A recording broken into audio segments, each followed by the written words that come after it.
Minecraft, a movie. I watched it. It was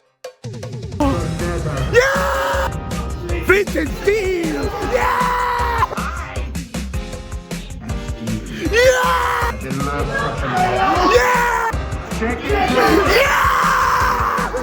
Yeah! it's good. What? What? That's Okay. right, ladies and gentlemen. Explain. Today we're gonna be going dive deep. We did record one yesterday of a review of the movie, but it was a little bit dragged out. This time we have a better plan of attack. And would you looky here, look what I've got. Ooh, got the Minecraft meal. Meal. I have. Hold on, I might have mine. Oh wait, you have one? I have one. I'm missing the chicken. The duck lady. I do. I'm missing Chica the chicken and the zombie guy. Bugger. Oh, burger. Bro, it's meant to be a crystal. Oh. Burger cube. It's meant to be a crystal, but honestly, I just find it funnier that it is just burger cube. All right.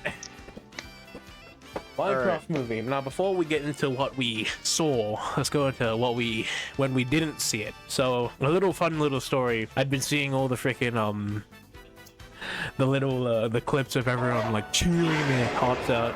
Everyone going, ah! Everyone's screaming. I was scared our cinema wasn't gonna be like that. Like, just because like I wanted to like really like it would have been an experience to never forget. And you can imagine the hope filling my body when I was in a toilet that was just outside. You can imagine the hope filling my body when all I hear outside while I'm, in the toilet, in the bathroom is Flint and steel. That's all I hear. And I was like, yep, this is gonna be peak. All right. So my thoughts going into the movie before I saw the movie is that I expected the plot to be somewhat good. Yeah, I knew it was going to be a fun time. Jack Black. Going into the movie, I genuinely thought I was gonna walk out halfway through, because I did not have high hopes. Look, I'm the sort of guy that goes into a movie half expecting it to be awful, no matter what movie it is, purely because if you're always disappointed, you'll never truly be I worded that horribly, never mind. No. Expect disappointment and you won't be disappointed. Exactly. Because 9 times out of 10, it will work. Stop doing Spider-Man hands. That's where it comes from, though. So, let's begin with... If you've seen the movie, you probably know the worst part about it. I'll be real. It's... P-O-P-L-O-P. The Pulse? The Pulse. The Pulse. The Pulse. God, gotta love the Pulse of Sonic the Hedgehog 3. I love the Pulse. I love the Pulse of Invincible and the reading. Shut up. The plot. Oh gosh. This is where all those 1-star reviews come from. All the this is worse than Dragon Ball Evolution. This is worse than Snow White, which it isn't. It is nowhere near as bad as either of those, but we'll get to that. It was bad though. Like, Yeah. oh, here's the plot. Ready? There it goes. That's it. That was the plot. I'm not even exaggerating. That's how quick the plot was. At the beginning, the intro. I'll be honest, it does fairly a good job explaining the world, but I would prefer if everything Steve related was put into if he explains how he got to the overworld and stuff and what he does. I would prefer if they put that to when they meet the gang. I think that would have made things way better and way more interesting, more suspense, kind of. Is that the one? Yeah. Like, I was going into it, I was like, all right, yeah, I'm expecting great things from this movie, even though everyone's saying it's ass. Ooh, I was like, ooh,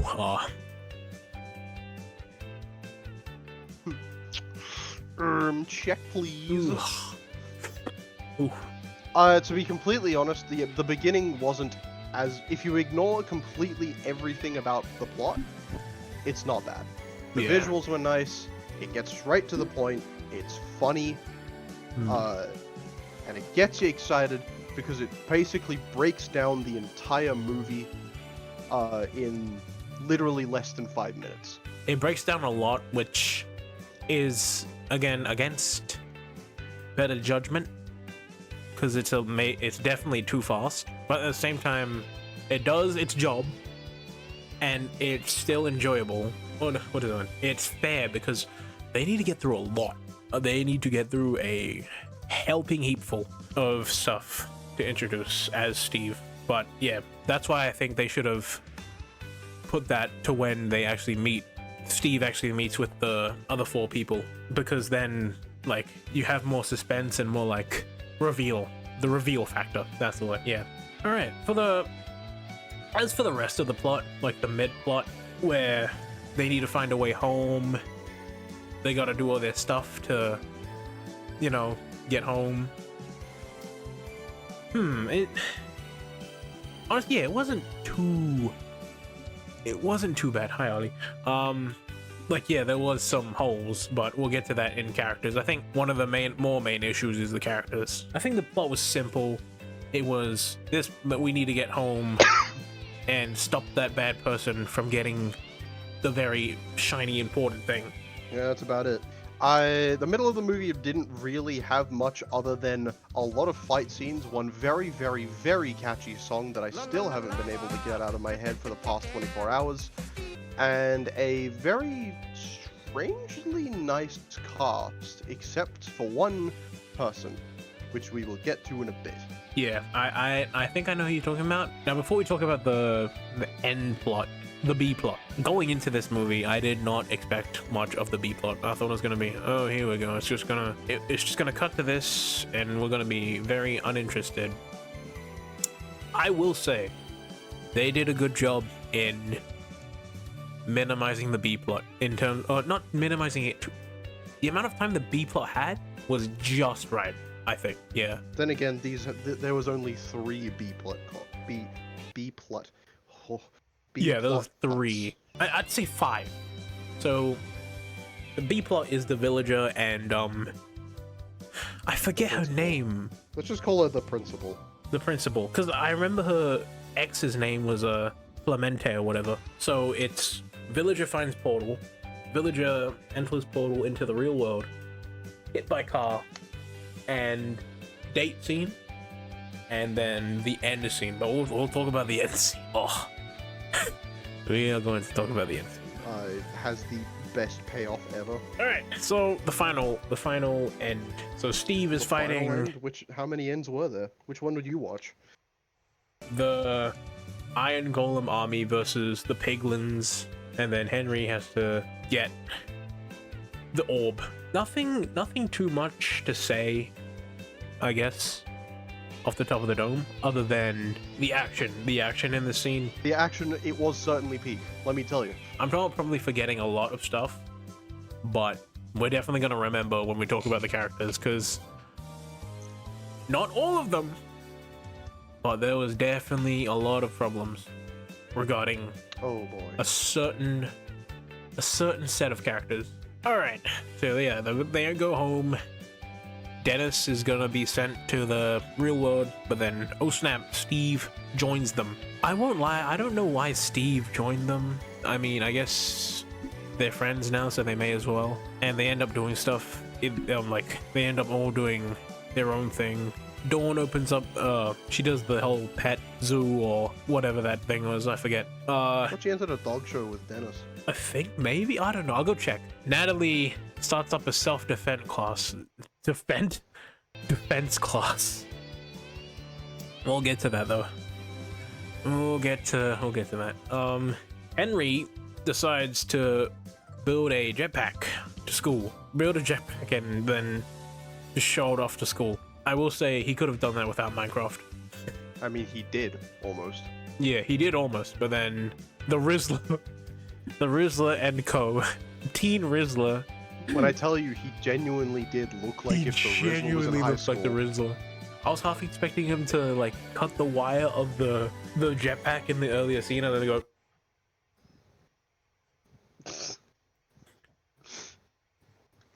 Stop showing off, bro. So that was the plot, but I didn't think we addressed all the shonkiness, but this next part.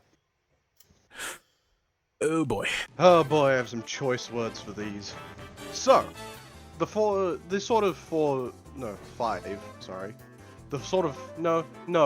four. Because one of them shouldn't have been a main character. The four main characters are, of course, Steve, Henry, Dawn, and Garrett. Garrett. And there's one more, Henry's sister, who I do not count as a main character because she added nothing to the plot. She added literally nothing. And nothing. Not even as a vice. Not even as a, I don't like you, you should change yourself, and then they change it. No, not even as like a plot device.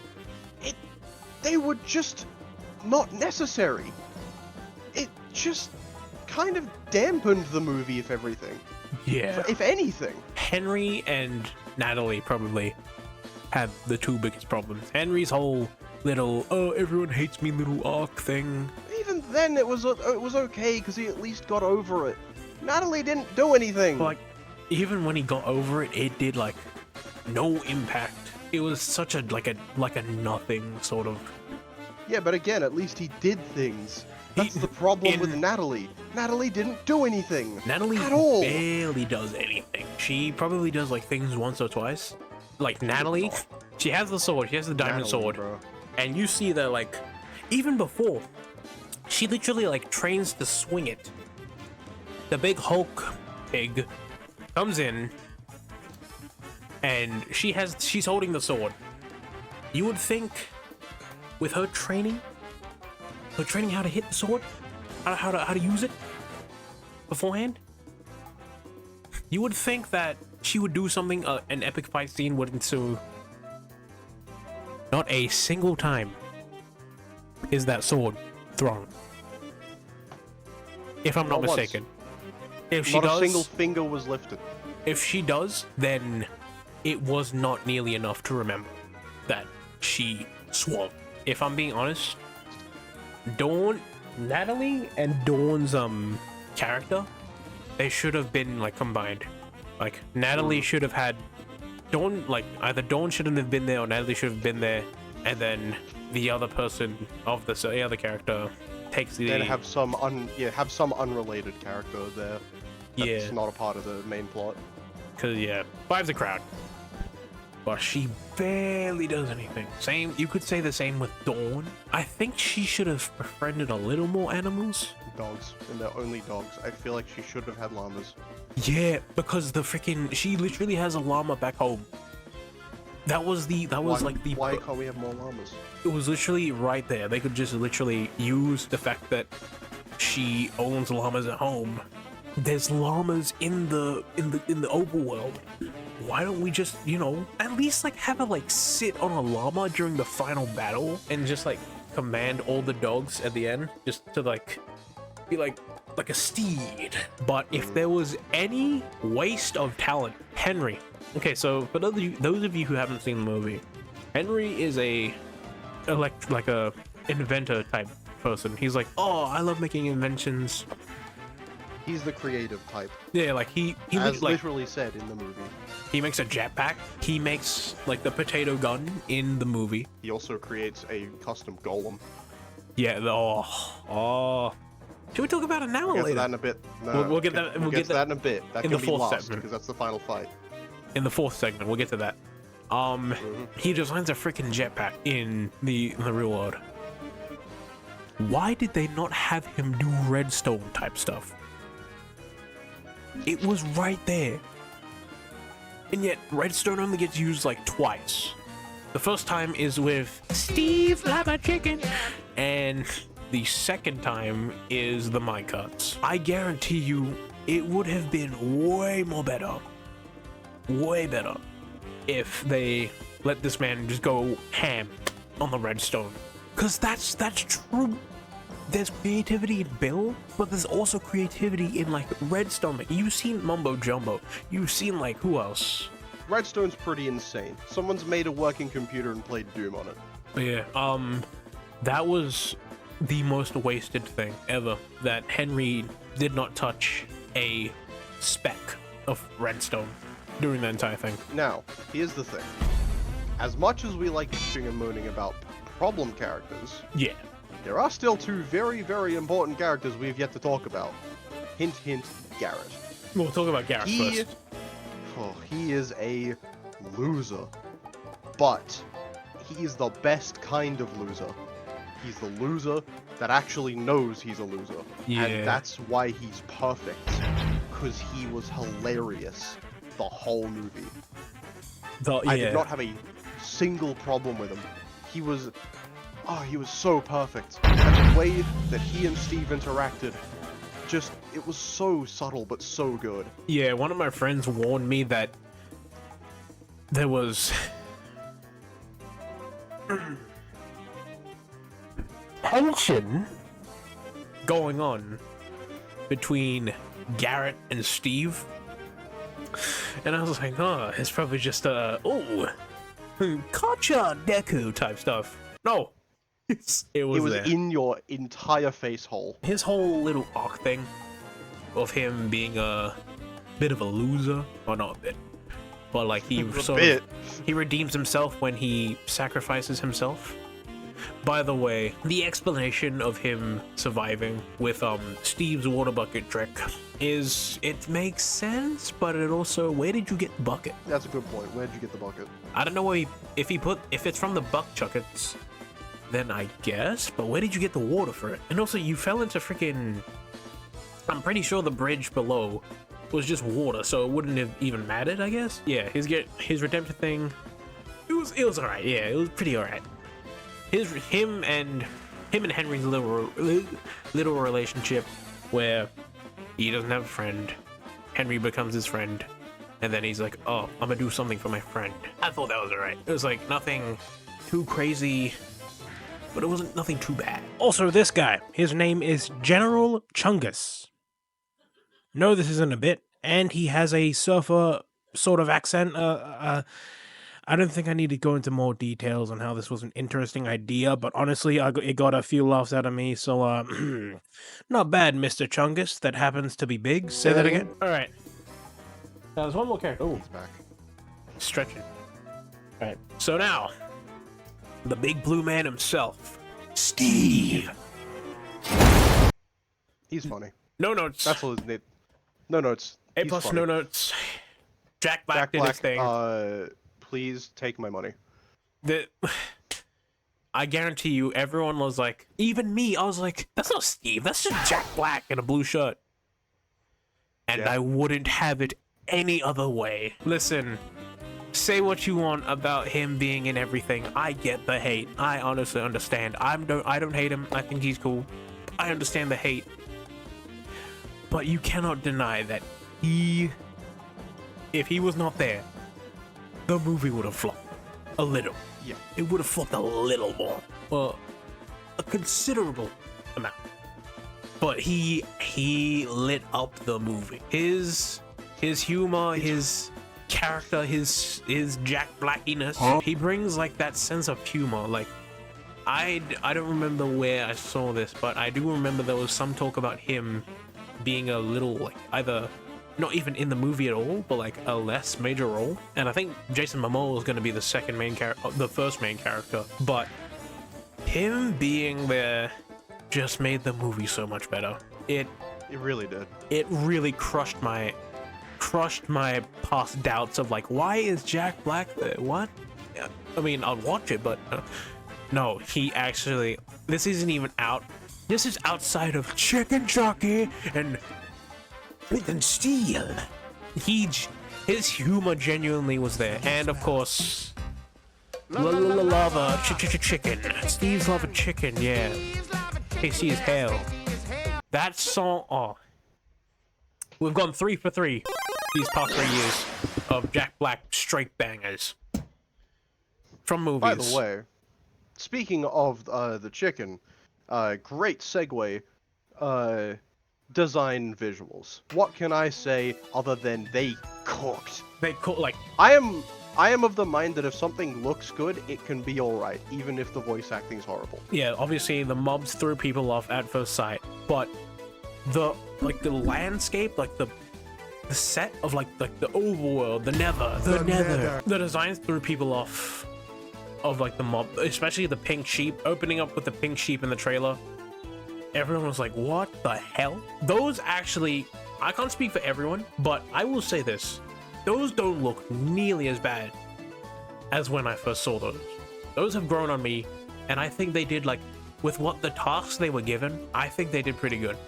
Like, yeah, it's off-putting, but like, obviously it is, because they're blocky, these blocky, like, animated figures, but now they're like hyper realistic, but in a way that's like still cartoony and like still like easy on the eyes. I do remember you had a problem with one of them.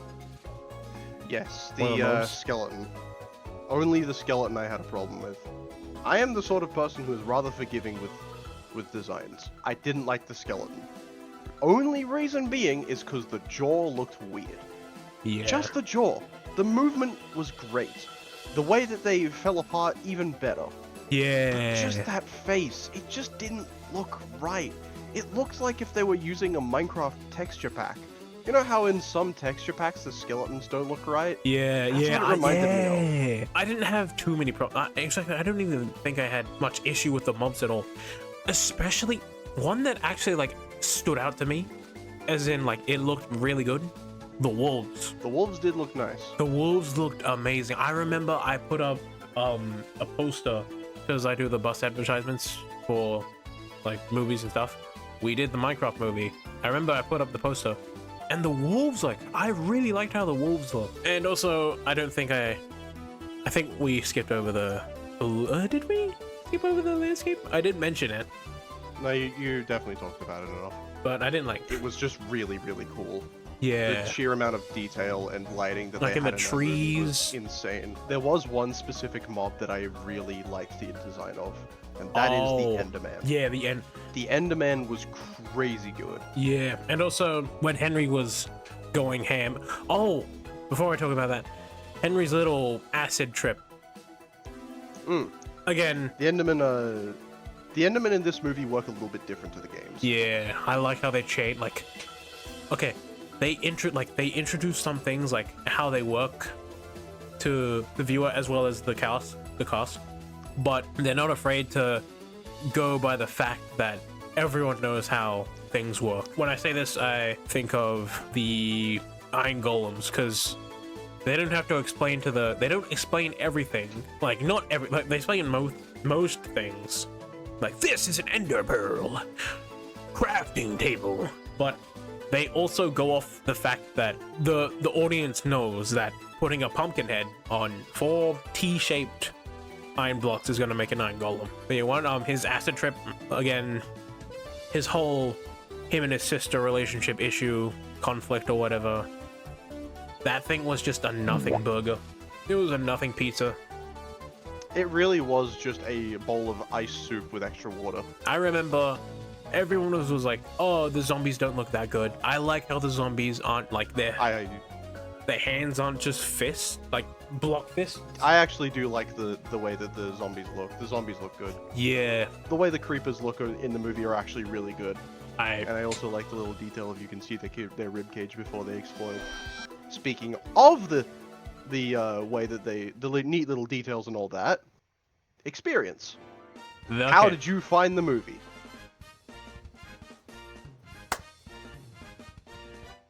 So, before I say anything,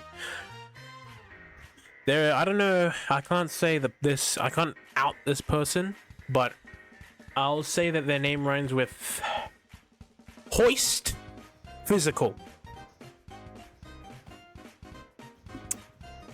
This person said that the movie was boring. It was a lot of things. The plot was all over the place. I won't lie. The plot was kind of buns sometimes. And the characters, again, obviously, some of the characters, like, were nothing, literally just nothing. So this movie was a lot of things. Boring is not one of them. The opposite. Boring was not an adjective to describe this movie. Oh, not at all, bro. So I don't know if hoist physical meant the first few minutes, the first few setup points, or the entire movie. But damn it, this was the most fun. This is the most fun movie, and the most like. I've never laughed as hard as I have in a cinema, or at a movie in general, than this movie. And not even just because of the chicken jockey, flint and steel. I am Steve. Not even that. It was genuine like humor. And who does it come from than the two goats themselves, Jack Black and Momoa of the Jason kind. The two J's. Jack and Jay. Yeah, true. Jack and Jason. We can't exactly riff on how funny he was the entire time, because let me tell you, look, comedy is part of it. But let's be real, the real kicker is the hype, because good lord, that Iron Golem. Oh, yeah.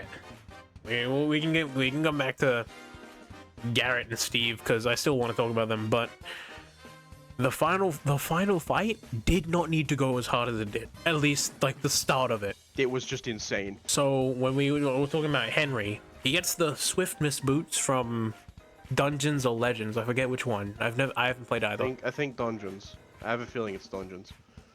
He gets the boots from there. Instead of a pumpkin, he puts the shoes where the head should be. Where the head should be. Where the pumpkin should be. For the Iron Golem. I don't know who came up with the idea to not just be lazy and go, oh, let's give him the boots instead. Dog. They deck this man out in like blue. They make this man taller than the other. They make Optimus Golem. They literally just make Optimus Prime the Golem. That entire scene of the Golems versus the Piglins, so hype. Even with Malgosha versus Steve, it kept the sort of seriousness of like the final battle, while also not being afraid to just be funny. And also, it was pretty funny. Going back to like Steve. Oh, by the way, before we go back to Steve, the potato gun. Also, when he makes the potato gun, I think that was really like everyone in the cinema like genuinely like, whoa, like damn.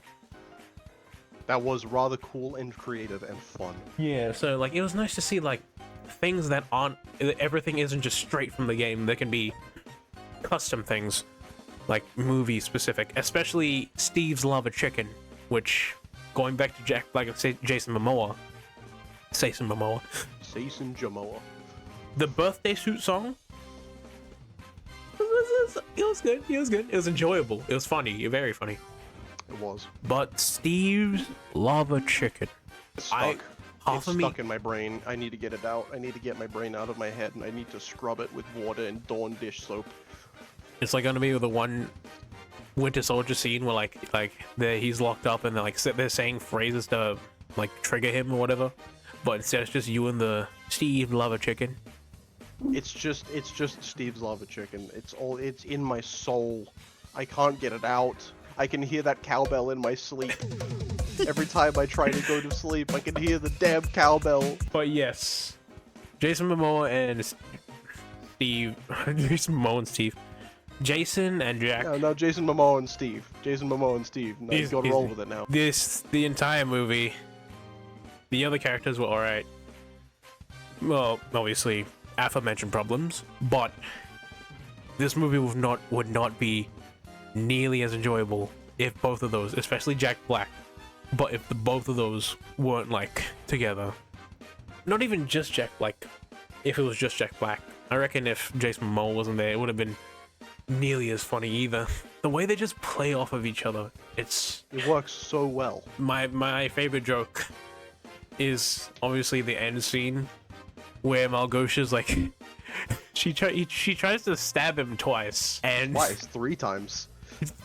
So what she does is she's decaying because, oh yeah, by the way, I forgot to mention this. The cool thing with the piglins, without nether wart, or like a nether wart, like some source of nether wart, like some way of inhaling or being around Netherwart, they become zombified zombie pigmen. And the way they get beaten is that after the eternal darkness from the whole orb thing turns off, the sun comes out, and initially the piglins aren't like affected, but when they become zombie pigmen, they burn, which was like, it was such a nice little like extra step to include zombie pigmen and piglins in the fact that they become the zombie pigmen. But yeah, what was I gonna say? Oh yeah, my favorite joke. So what happens is Margosha's on the floor. She's withering away, and then she's like, "Come closer to Steve," so she wants to tell him something. She pulls out a knife, but it's not even like the sneak attack. Like, you know the stab's gonna happen. Like, oh, you have a feeling the stab's gonna happen. But they just like, they throw that out the window, and she does the weakest like you don't even like, if you blink you'll even miss it. Like, she goes for the stab and he just like no effort slaps it away, and then he walks away. It was hilarious. She asks him to come back again, and then she was like, "It's about you this time," and then he comes again. The same no energy slap. I was watching it this morning. I found it on YouTube. I was watching this morning. It still made me laugh almost on the same level as it did last night. Again, there is some, say that again, humor, in like Morbius style humors, because there's literally one line where he just says, "First we mine, then we craft," and I was just like, they literally did not care. He just said, "Stuff it." Morbius They're just time. saying whatever at this point. It's Steven time, and he's Steve all over the place. But Crazy. yeah, it's, if not fun, it was funny. Not in the way of like so bad it's good. It's like, a lot of people are saying it's gonna be a movie. It is a movie where it's gonna be so bad you can laugh at its failure and it's good. I don't think it's that bad. I think they tried with the humor and they just shot it out of the park. Well, mainly, obviously, the two goats, the two saviors of the film. Oh, and also the big Iron Golem does a freaking Potemkin buster. Oh, we almost forgot about. Oh yes, he just. That is all that you need to know. Everything It's peak. and then literally they had a conquest pig, Pork Quest. What I've been calling him. It was funny because when he shot the gauntlet, so he has a gauntlet, the big pig. They're called Great Hogs. Big log. But I'm gonna call him Pork Quest. So he went to go shoot like the purple energy ball, and then like one of the kids like around us said imaginary technique, and I lost it. Which, by the way, Oh hell. if all else fails to impress you, to make you laugh, the audience. If they're not The throwing audience will popcorn, always fix the apparently. problem. If they're not throwing popcorn and soda, some random ass like person in the back was just throwing popcorn forward, like not all at once, but like He gradually. kept throwing it directly into the projector. I caught it one time. Oh, I didn't kill it, but like it landed like in a place where I could, like on my lap or something. I was like, oh. But yeah, I could feel Popcorn. it was definitely more than, it was at least 4 times that I felt popcorn hit me. It was yeah. pretty funny. I didn't get hit at all, which is I find hilarious. Only he got hit, and he was 1 seat to the left of me. Okay, and the other thing, the B plot payoff. The principal is a nutcase, and also is an ex, but like, they're not afraid to show that. Like, they're just openly like insane. So what happens is, she runs over the villager with a car, and the way they set up the date, instead of, oh, this person I just met, like, oh, I'm falling in love, she takes him on the date so that no legal action can be involved until, like, just essentially make up for the whole car crash. Like, she even mentions, like, she's done it multiple times too. I forget what the line is, but she says a line that implies that she's done it multiple times. And then the payoff. Oh, did you want to do the honors? So, for one, we all know what villagers sound like, right? Huh. Say nothing much other than nasal noises, which I've been making this whole time because I'm getting over a head cold. You know, just a oh, Huh. oh, oh. Huh. Either way, this villager proceeds to speak Not just fluent English, but handsome Squidward English. This What? man was speaking in cursive. What? One of my friends, the same friend who told me about the tension between Steve and Garrett, the one told by the American, speaks British English, and the way he describes it is the power of love, and also the car crash hit him, and then now he can talk. That's literally kind of like essentially what happened, how they explain it. And then he goes to propose to her in front of the ex, by the way, and when she says yes, the breeding hearts come up and then end the cut. Yeah, And then we're treated to a very, very important scene. The setup. set up for a sequel, which Friggin' Alex. yeah. So Like, not don't only know yeah. the actor, but it looks exactly like Alice if she like Alice. Alice. Bro. Alex. Going to the Minecraft It Wonderland. looks like Alex if she was a real person. It was awesome. It's good potential because they can learn from all the feedback they get from the first movie, and also they can do even more stuff. Plus, character development for Steve. True, He and can get his riz on. it has way more potential than the first one. It's like Sonic 1. Sonic 2 is better than Sonic 1. And Sonic 3, like, the more animal characters, the more Sonic characters they have, the better the movie. It's kind of like this. Also, Yeah. My only wish is that the second one is slower, please. It will absolutely be slower because everything's been established. We know how they get back to the overworld. We know Steve, we know everyone else. And yes, they will definitely be listening to... I doubt they won't be, at least paying some attention. All right, Now, final final thought. thoughts. I'll let you go first. If all else fails, this movie will make you laugh. It is not a good movie, but it is a fun movie. Yeah. I'll say this. It's definitely a mess in terms of like structure and stuff. But for the key elements that like you came to see, like you mainly like would care about in like a movie as such. The comedy, I would say the comedy, like the experience and the visuals, like the designs. And for people who are still skeptical about them, I reckon give them a chance, man. Like they don't look that bad. In fact, I don't think they don't even look bad at all. Like they were working with something, and for what it was worth, for what they were doing, they did pretty damn good. So overall, it's a good movie. I'm gonna say here, it's a good movie, but like, again, there is mess in it. It's no cinematic masterpiece. It's no Transformers 1. It's no Transformers 1. I know someone's gonna be in the comments like, he just said Transformers 1, a good movie? Ah, get out of here. All right, ratings. What would you give it on a scale of 1? I would give this 10. movie 4 netherite blocks out of 10. Watch it. It's funny. I'd give it 6 netherite blocks out of 10. Again, it's definitely a mess, but with the amount of enjoyment you can get out of it, you will not care. I can say from the bottom of my heart, you will not give a damn of how messy this movie is when you see how much fun you can tell Jack Black and Jason Momoa had. Their whole like the full man sandwich. Full man sandwich. Yeah. Ah, man, I'm hungry now. That's all.